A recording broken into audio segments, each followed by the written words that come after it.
بسم اللہ الرحمن الرحیم۔ محترم بزرگوں اور دوستوں، اللہ رب العزت کا لاکھ لاکھ شکر ہے کہ اس مالک نے، اس خالق نے، اس احکم الحاکمین نے ہماری زندگی میں ایک بار اور رمضان المبارک کا مہینہ عطا فرمایا۔ بڑا ہی بد نصیب وہ انسان ہوگا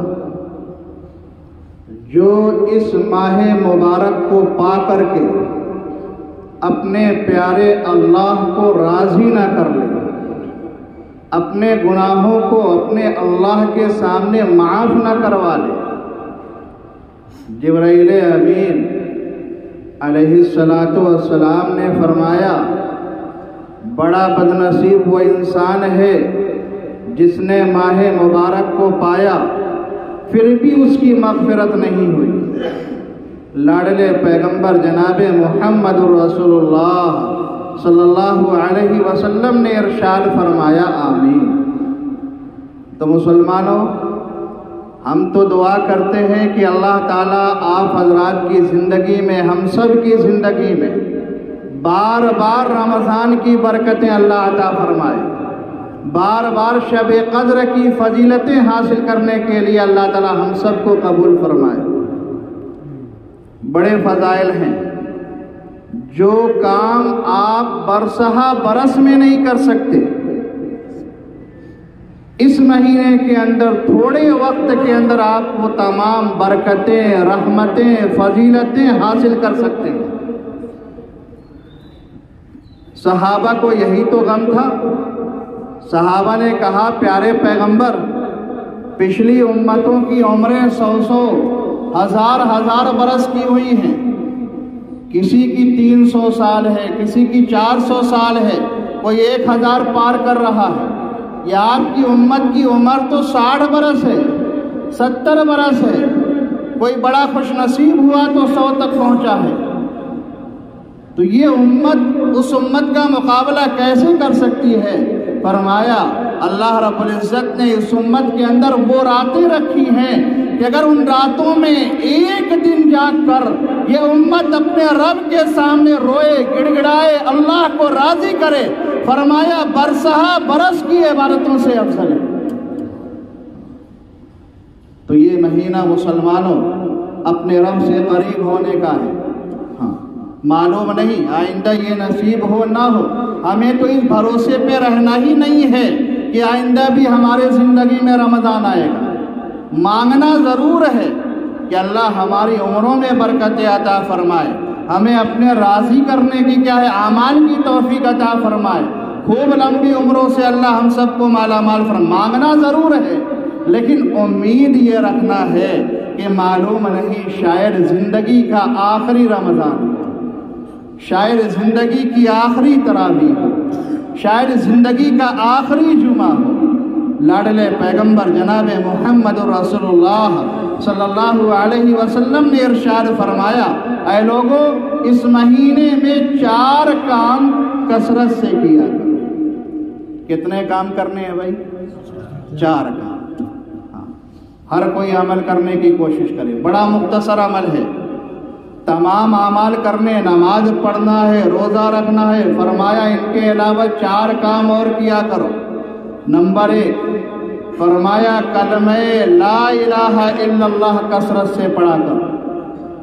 چلتے پھرتے، اٹھتے بیٹھتے، ہر وقت لا الہ الا اللہ، لا الہ الا اللہ، لا الہ الا اللہ، اس کی صدائیں بلند کرو۔ یہ کلمہ کیا ہے؟ اس کا مطلب کیا ہے؟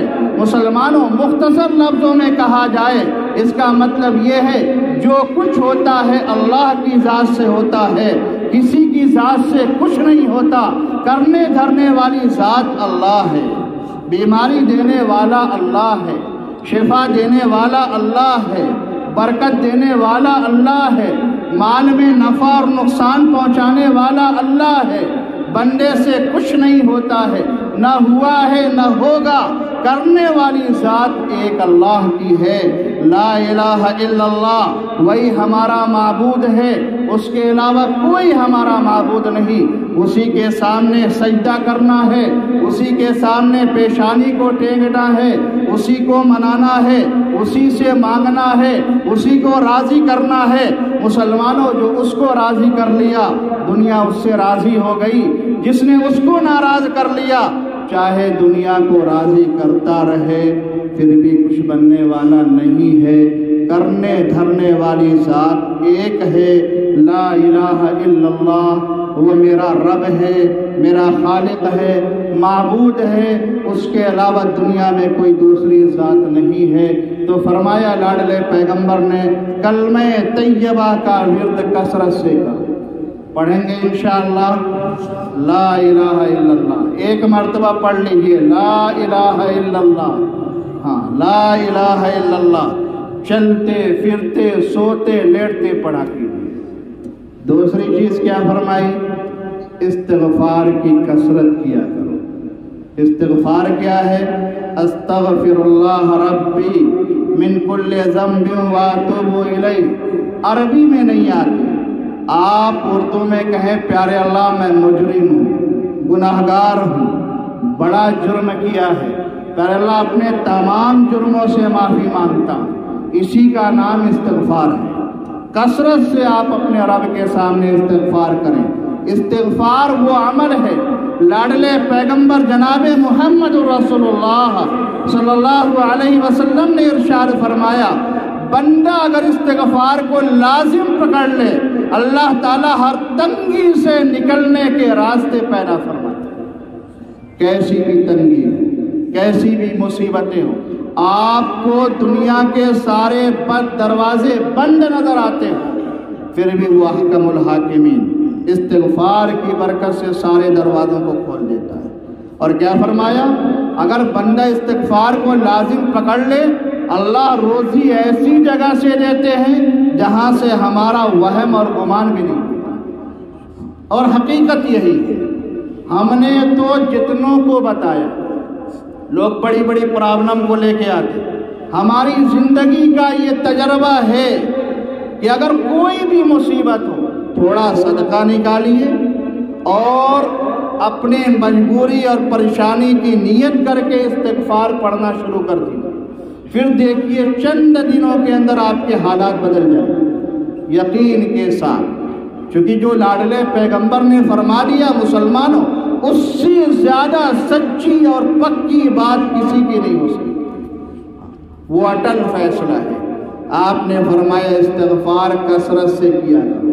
اور ایک بات بتا دوں استغفار کے لیے، آپ اپنی زندگی میں 5 منٹ 10 منٹ ایسا بناؤ، چاہے رات کو بناؤ چاہے دن کو بناؤ، تنہائی میں کسی کمرے کے کونے میں بیٹھ جائے، پورے دن کے گناہوں کو یاد کرو، پیارے اللہ میری زبان نے یہ جرم کیا ہے، میرے ہاتھوں نے یہ جرم کیا ہے، میرے پیر نے یہ جرم کیا ہے، تو دیکھتا رہا، کھلاتا رہا، پلاتا رہا، پھر بھی ہم تیری نافرمانیاں کرتے رہے۔ تنہائی میں بیٹھ کے غور کریں تو مسلمانوں تجربے کی بات بتاتا ہوں، زندگی میں اگر آپ یہ 5 منٹ عمل کر لیں گے، زندگی میں کبھی بھی دوسروں پر انگلی اٹھانے کا موقع نہیں ملے، کیونکہ انسان کے دل میں یہی اللہ تعالیٰ صفت پیدا فرما دیں گے، وہ اپنے آپ کو سب سے زیادہ حقیر سمجھنے لگے،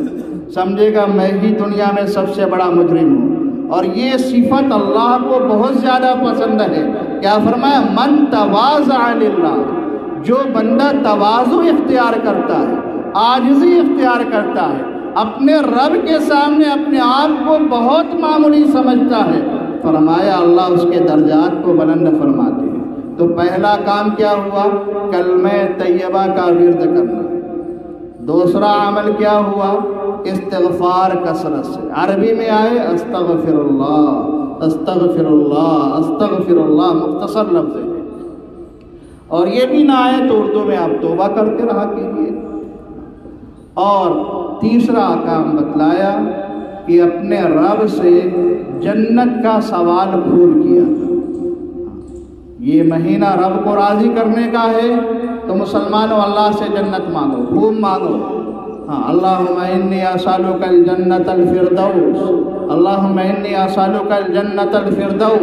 فرمایا لاڈلے پیغمبر نے جنت کا سوال کرو، اور جنت میں سب سے اعلیٰ جنت جو ہے وہ جنت الفردوس ہے۔ اللہ تعالی ہم سب کے لیے جنت الفردوس میں داخلہ مقدر فرمائے، اور ہمارے مرحومین کو اللہ تعالیٰ بلا حساب جنت الفردوس میں داخل فرمائے۔ سب کے جرموں کو، خطاؤں کو، لغزشوں کو اللہ معاف فرما کر سب کے لیے اپنی رضامندی کا پروانہ عطا فرمائے۔